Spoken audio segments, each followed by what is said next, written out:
Welcome to Comics Over Coffee.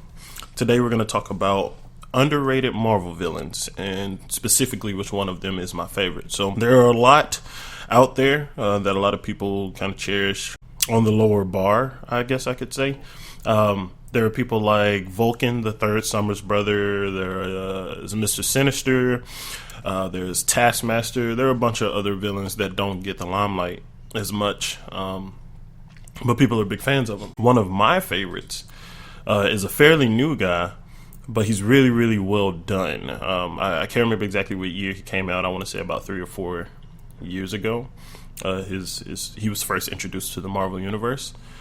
But my favorite is The Hood. Any of my friends that have talked to me about comics know that, because I talk about them all the time. Even when Marvel vs. Capcom 3 came out and Dormammu was in it, I was hoping that they would incorporate the Hood in some fashion. But of course that did not happen. That was wishful thinking. But still, the Hood is a really, really good character.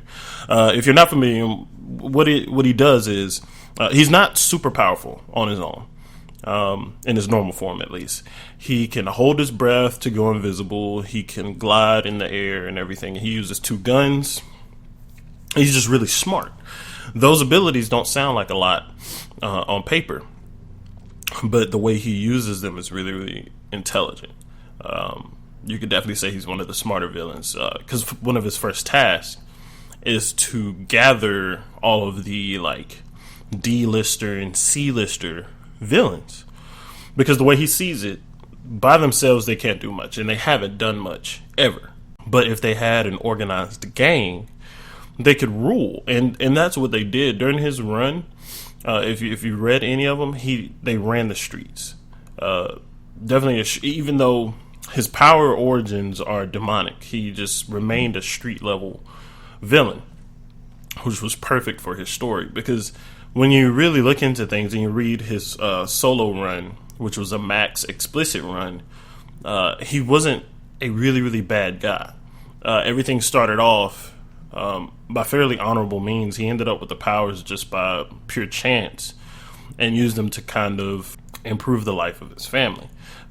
He's still a villain, though, because things get a little dark in the latter half of that story. Basically, where some heroes took one path when protecting their family, he took a completely different one. That's fairly finite, if you understand what I'm saying. So the Hood's character is really awesome. Him managing the gangs is interesting to see, how he keeps them all in line. But of course, with a bunch of D and C listers, you're gonna have people that think that they can run it. Like, why are you the guy in charge? And he would constantly put them back in place, and it was very, very good to read. I was wondering if the Hood would make it into this new Marvel, all different Marvel universe, and I'm very, very happy to know that he is getting a run with this group called the Illuminati. Now, in the previous Marvel Universe, the Illuminati was made up of heroes. They were basically the guys that worked behind the scenes and kept things in line on a very, very epic scale. I don't know how that's going to translate with this group of villains, because it's the Hood and an army of villains again, and they're called the Illuminati, which I absolutely love.